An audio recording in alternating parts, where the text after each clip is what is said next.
Advocate Bhudev Mahanandia का अभिवादन स्वीकार कीजिए। साथियों, आप देख रही है voice of people, voice of Bahujan. अभी तक आप हमारा चैनल को सब्सक्राइब नहीं किए तो काइंडली सब्सक्राइब कीजिए। PMLA यानी prevention of money laundering act जो 2018 में अमेंडमेंट किया गया है, ये बहुत खतरनाक एक्ट है।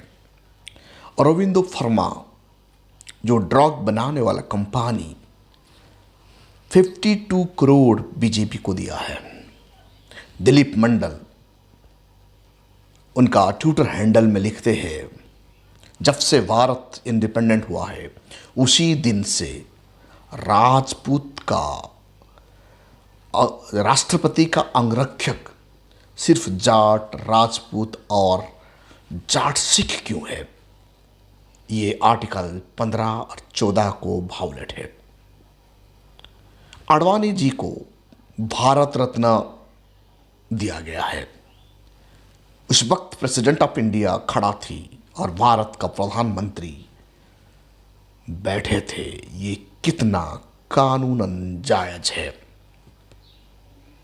साथियों, जब तक बहुजन समाज का युवा अपने महापुरुषों का बात नहीं मानेंगे, तब तक हमारा समाज का भला होने वाला नहीं है। डॉक्टर अंबेडकर कहा करते थे, कांग्रेस एक जलता हुआ महल है, इसके चारों तरफ और इसका अंदर जो भी जाएगा और वो जो भी उनका 4 आना की भी मेंबर बनेगा, वो इस जलते हुए महल में जाते ही वो जल जाएगा और जल कर राख हो जाएगा। दादा साहब कांसीराम कहते थे, कांग्रेस मीठा जहर है तो बीजेपी तीखा जहर है। ये दोनों ही चाचा भतीजा जैसे पार्टियां हैं जो बहुजन समाज का कभी भी भला कर नहीं सकता। ग्रेस इन यूनिवर्सिटी में बाबा साहेब अम्बेडकर का फोटो 10 महान विद्वान में से बाबा साहेब एक है। 6 अप्रैल से बसपा लोकसभा चुनाव प्रचार करेगी नगीना से। बाबा साहेब की विचार और राहों पर बसपा चल रहा है। साथियों, खबर को विस्तार से जानने के लिए आप हमारा साथ जुड़े रहिए। अभी तक आप हमारे चैनल को सब्सक्राइब नहीं किए तो काइंडली सब्सक्राइब कीजिए और बेल का आइकन जरूर दबाइए। साथियों, 2018 में बीजेपी सरकार PMLA कानून क्यों लाया, यानी prevention of money laundering act locker ED को इतना ताकत क्यों बनाया। ये बिल, ये जो कानून है नो बेल, जो PMLA कानून में फंस जाता है उन्हें बेल नहीं मिलता। लेकिन बाकी कानून क्या कहता है, व्यक्ति को अरेस्ट किया गया तो उन्हें आज़ादी, आर्टिकल 21 के तहत उन्हें आज़ादी बेल डेफिनेटली मिलता है। लेकिन PMLA एक्ट के तहत गलती को प्रूव अंटिल इनोसेंट, गलती प्रूव अंटिल इनोसेंट नहीं होगा तब तक उन्हें बेल नहीं मिलेगा। यानी ये कानून के तहत बहुजन समाज का लीडर को दबाने के लिए, जेल का अंदर डालने के लिए कानून बनाया गया है। साथियों, अरविंदो फार्मा वो एक ड्रग बनाने वाला कंपनी है। ये कंपनी का खिलाफ एक्शन हुआ है और एक कंपनी का मुखिया को ईडी ने जेल का अंदर भेज दिया। जब इन्होंने 52 करोड़ रुपए बीजेपी को चंदा दे दिया, तब उन्हें बेल मिल गया और उनका खिलाफ केस बंद हो गया और अरविंदो फार्मा का मुखिया को अप्रूवर बनाकर रखा गया। दिलीप मंडल जो एक्स हैंडल में जो सवाल पूछते हैं, सिर्फ जाट, राजपूत और जाट सिख, इन लोगों ही क्यों राष्ट्रपति का अंगरक्षक है और कोई कम्युनिटी को राष्ट्रपति का अंगरक्षक क्यों बनाया नहीं जाता। ये आर्टिकल 15 और 14 का खिलाफ है। साथियों, ये हकीकत है, भारतवर्ष को मनुवादियों ने शासन किए हैं। 1947 में भारत आज़ादी हुआ, उसी दिन से आज तक मनुवादियों का शासन चलता है भारत में। शासन में मनुवादी है, प्रशासन में मनुवादी है, मीडिया में मनुवादी है, कॉरपोरेट इंडस्ट्री में मनुवादी है, हर जगह पर मनुवादी है, इसीलिए उनका ही काम चलता है।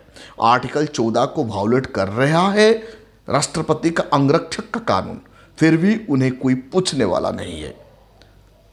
जब तक भारतवर्ष में मनुवादी सोच रखने वाले लोग भारत का शासन मुखिया बनेंगे, प्रशासन मुखिया बनेंगे, ये भारत के संविधान को ऐसे ही वायोलेट करते रहेंगे।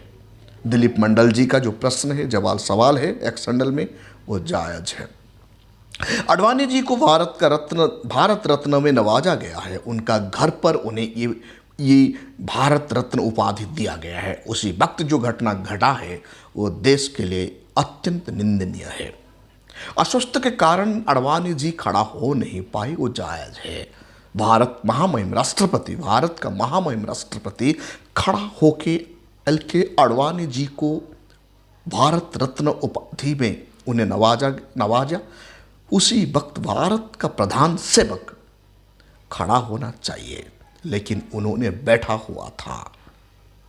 महामहिम राष्ट्रपति जब खड़ा होता है तो भारत का प्रधानमंत्री को भी खड़ा होना चाहिए, क्योंकि भारत का कानूनी व्यवस्था, संविधान ये कहता है भारत का पहला सिटीजन है प्रेसिडेंट ऑफ इंडिया, उसके बाद प्राइम मिनिस्टर ऑफ इंडिया आते हैं। इसलिए प्रेसिडेंट ऑफ इंडिया प्रोटोकॉल का हिसाब से प्रेसिडेंट ऑफ इंडिया नंबर 1 है। प्रेसिडेंट ऑफ इंडिया खड़ा होता है तो प्रधानमंत्री को भी खड़ा होकर उन्हें रिगार्ड देना चाहिए भारत के संविधान को। यह संवैधानिक पोस्ट है, कोई व्यक्ति नहीं है। जो व्यक्ति संवैधानिक पोस्ट को मर्यादा दे नहीं सकता, वो देश को क्या अच्छा कानून देगा, आप लोग सोचिए। ये दिलीप मंडल का एक्स हैंडल में भी देखने के लिए मिलता है और बाकी तमाम लोग ये बात एक्स हैंडल में लिख रहे हैं। साथियों, जब तक बहुजन समाज का युवा वर्ग अपने महापुरुषों का बात नहीं मानेंगे, तब तक हमारा समाज का भला होने वाला नहीं है। जय भीम बोलने वाले लोग हजारों करोड़ों मिल रहे हैं, लेकिन हमारा महापुरुषों का द्वारा बताया गया मार्ग पर कोई नहीं चल रहे हैं। आजकल मैंने देख रहा हूं, जितनी भी जय भीम कहने वाले लोग आज मनुवादी पार्टी में टिकट प्राप्त करने के लिए लालायित है। खास करके कांग्रेस के पीछे जा रहे हैं। खुद तो सामाजिक सुधारक कहने वाले लोग, मीडिया का मुखिया कहने, सोशल मीडिया का हीरो बनने वाले लोग कांग्रेस का टिकट पर लालायित है।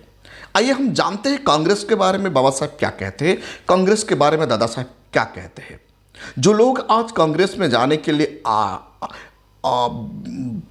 टकटका लगाकर बैठे हुए हैं, जो लोग जय भीम का नारा हर तरफ भेजने वाले खुद को कहते हैं, जो लोग बाबा साहेब अम्बेडकर का सिपाही कहते हैं, जो लोग दादा साहेब कांसीराम का अनुयायी कहते हैं, तो ये लोग सचमुच में क्या बाबा साहेब को मान रहे हैं? सचमुच ही क्या दादा साहेब का बात सुन रहे हैं? क्या कहते हैं बाबा साहेब अम्बेडकर कांग्रेस के बारे में? बाबा साहेब अम्बेडकर उनका किताब व्हाट कांग्रेस हैड डन और what Gandhi had done for untouchable में लिखते हैं, कांग्रेस एक जलता हुआ महल है, इसको 4 आना का भी मेंबर होना नहीं चाहिए। बाबा साहब कहते हैं कांग्रेस एक जलता हुआ महल है, इसके 4 आने के भी मेंबर मत बनना। जो इस जलते हुए महल में जाता है वो जलकर राख हो जाता है। बाबा साहेब यहां जलते हुए महल का साथ कंपेयर कर रहे हैं किसको? कांग्रेस को। और कांग्रेस का 4 आना मतलब 25 पैस का भी मेंबर होना नहीं चाहिए। जो भी कांग्रेस का अंदर जाता है वो जलकर राख हो जाता है, उसका साथ साथ समाज का भी नुकसान कर देता है। तो आज सोचिए, कुछ यूट्यूबर, कुछ तथाकथित अंबेडकरवादी कांग्रेस में शामिल हो रहे हैं। क्या ये लोग बाबा साहेब अंबेडकर का बात मान रहे हैं? ये आप लोग अपने कमेंट में जरूर लिखिए। दादा साहब कांशीराम कांग्रेस के बारे में क्या बताते हैं और बीजेपी के बारे में क्या बताते हैं? साहब कांशीराम लिखते हैं और बोलते हैं कांग्रेस मीठा जहर है और बीजेपी तीखा जहर है। दोनों ही चाचा भतीजा जैसे पार्टियां हैं जो बहुजन समाज का कभी भी भला कर नहीं सकता। यहां दादा साहब कांशीराम कांग्रेस को मीठा जहर कह रहे हैं। वो मीठा जहर देके हमारा समाज को मारता है और नुकसान करता है। बीजेपी तीखा जहर है, ये सामने आ जाता है। और ये दोनों पार्टी चाचा भतीजा जैसे पार्टियां हैं और ये दोनों पार्टी कभी भी बहुजन समाज का भला कर नहीं सकती। ये दादा साहब कांशीराम वो बताते हैं। क्या हमारा बहुजन समाज बाबा साहब का बात मान रहे हैं या दादा साहब कांशीराम का बात मान रहे हैं? मेरा सोच ये है, जो भी व्यक्ति जय भीम कहता है, जय भीम कह कर लोगों को गुमराह करता है, उसके बाद कांग्रेस में जाके शामिल हो जाता है। तमाम भारत का हर कोना में हमारा बहुजन युवा, बहुजन सोशल वर्कर, ज़्यादा जय भीम रटने वाले लोग, दिन रात जय भीम करने वाले लोग आज कांग्रेस का तलवे चाट रहे हैं और बीजेपी में शामिल होने के लिए प्रयास कर रहे हैं। मतलब आप सोचिए, जो लोग ये कर रहे हैं ना डॉक्टर बाबा साहेब अम्बेडकर को मान रहे हैं या दादा साहेब कांशीराम का आज्ञा को पालन कर रहे हैं। आज हमारा युवा बहुजन समाज का युवा अपने महापुरुषों की बात नहीं मानने के कारण हमारा समाज का नुकसान हो रहा है। साथियों, बड़ी खुशी की खबर है। जिस यूनिवर्सिटी में बाबा साहेब अम्बेडकर लॉ पढ़ाई करते थे, grace in university of London में, 10 वर्ल्ड का 10 विद्वान में से बाबा साहेब अम्बेडकर का फोटो भी वहाँ रखा गया है। यानी बाबा साहेब अम्बेडकर आज का भी 21st सेंचुरी का भी महानायक है, गॉडेस्ट लॉ जानने वाला व्यक्ति है, किंग ऑफ द लॉ है। वर्ल्ड में 10 महापुरुषों में से, 10 लॉ जानने वाले लोगों में से बाबा साहेब नंबर 1 है। 6 अप्रैल से बसपा अपना लोकसभा चुनावी का प्रचार अभियान शुरू करेगा नगीना से।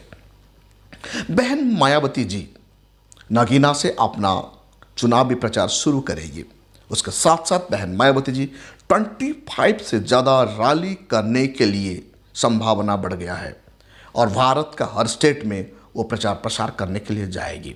उसमें आकाश आनंद जी बहन मायावती जी को साथ देंगे। साथियों, बहुत लोगों का मन में ये प्रश्न आता है, बसपा क्यों अकेला लड़ रहा है? बसपा ऐसा एक पार्टी है जो बाबा साहेब अम्बेडकर का विचार राहों पर चलता है। वो कभी भी बाबा साहेब का विचार का साथ कंप्रोमाइज नहीं करता। वो सिद्धांत का खिलाफ कभी भी नहीं जाता। अपना स्वाभिमान को कभी भी वो खत्म नहीं करता। जीते जी बाबा साहेब अम्बेडकर कभी भी किसी का साथ कंप्रोमाइज नहीं किए और किसका दरवाजे पर नहीं गए थे। दादा साहेब कांशीराम जब तक राजनीति कर रहे थे तब तक वो किसी के दरवाजे पर नहीं गए थे। जब भी बीजेपी का साथ गठबंधन हुआ था, लाल कृष्ण आडवाणी और अटल बिहारी वाजपेयी जी बहन मायावती जी और दादा साहेब कांशीराम का पास आए थे, यानी बसपा का ऑफिस आए थे और उनमें से समझौता हुआ था। इसमें पता चलता है बसपा कभी भी सिद्धांत का साथ और स्वाभिमान का साथ कंप्रोमाइज नहीं करता है। आज भी बहन मायावती जी किसी का दरवाजे पर नहीं जाता। जो भी बसपा का मुखिया मायावती जी को देखने के लिए आता है, उनका मुलाकात करने के लिए आता है, 2 घंटा तक उन्हें इंतजार करना पड़ता है। चप्पल खोलकर नंगे पैर बहन जी को देखने के लिए जाना पड़ता है। ये सिद्धांत, ये कभी भी कंप्रोमाइज नहीं करता। ये है स्वाभिमान। क्योंकि बहुजन समाज को सताया गया है हजारों सालों से। हम सताए हुए लोग जब किसी का द्वार में जाते हैं तो ये लोग हमें भिखारी समझते हैं। इसीलिए बाबा साहेब अम्बेडकर से लेकर दादा साहेब कांशीराम से लेकर बहन मायावती जी आज तक अपना स्वाभिमान, अपना सिद्धांत का साथ कभी भी कंप्रोमाइज नहीं किए हैं। इसीलिए बसपा अकेली रणनीति पर लड़ रही है। कुछ यूट्यूबर जो बहन जी को दिन रात गाली दे रहे थे, आज वो कांग्रेस का तलवे चाट रहे हैं।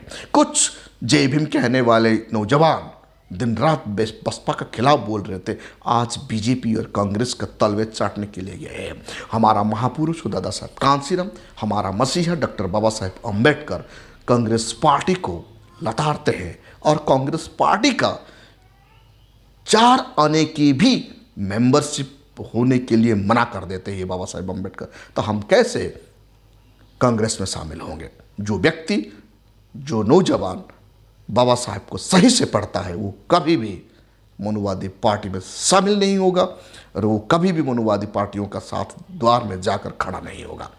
वो अपना स्वाभिमान के लिए लड़ेगा, अपना समाज का भलाई के लिए लड़ेगा। बहुजन समाज पार्टी ऐसा एक पार्टी है, ये स्वाभिमान का साथ जीने की सिखाता है। ये हमारा महापुरुषों का विचार को, क्रांति को आगे फैलाता है। हम चुनाव में जीते या हारे कोई मायना नहीं है, लेकिन मिशन चलते रहना चाहिए। मिशन को चलाना बसपा का पहला कर्तव्य है और सिद्धांत का साथ वो कभी भी कंप्रोमाइज नहीं करता। तेलंगाना का आरएस प्रवीण कुमार सिद्धांत के साथ कंप्रोमाइज किए, मनुवादियों का दरवाजे पर जाके सिर्फ 1 या 2 सीट के लिए कंप्रोमाइज किए।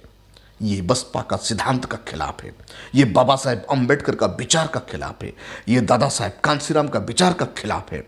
इसीलिए उन्हें बसपा से रिजाइन देना पड़ा। काश आरएस प्रवीण कुमार जी डॉक्टर बाबा साहेब अम्बेडकर को पढ़ते और दादा साहेब कांसीराम को पढ़ते, आज ऐसा नहीं होता। जब तक बहुजन समाज अपने स्वाभिमान का लड़ाई नहीं लड़ेगा, अपना महापुरुषों का बात नहीं सुनेगा, तब तक इस समाज का उत्थान होने वाला नहीं है। इसलिए साथियों, बाबा साहेब अम्बेडकर के द्वारा लिखा गया भलूम हर कोई बहुजन समाज का युवा को पढ़ना चाहिए। दादा साहेब कांसीराम का द्वारा दिया गया स्पीचेस आज किताब का रूप में मिल रहा है, इनको हमें पढ़ना चाहिए। तब जाके हम हमारा महापुरुषों का सिद्धांत के बारे में जान पाएंगे और क्यों बसपा आज अकेला लड़ने का नीति करता है, क्यों बसपा आज स्वाभिमान को बचाने के लिए लड़ रहा है, ये समझ में आ जाएगा। साथियों, आप देख रहे हैं भजसा पीपल, भजसा बहुजन। आप अपना सुझाव जरूर लिखिए। डॉक्टर अंबेडकर का बताया हुआ जो बात है, कांग्रेस का 4 आने का भी मेंबरशिप नहीं होना चाहिए और दादा साहब कहते हैं कांग्रेस मीठा जहर है, बीजेपी तीखा जहर है, ये बात आपको कैसे लगा? अपना कमेंट पर जरूर लिखिए। और ये बात को सुनने के बाद आप what Congress said done for untouchable जरूर पढ़िए और दादा साहब कांसीराम का द्वारा दिया गया स्पीच और उनका मूवमेंट के बारे में आप जरूर पढ़िए, जो बहन मायावती जी उनका किताब में वो लिखती है। Thank you. जय भीम टू एवरीबॉडी।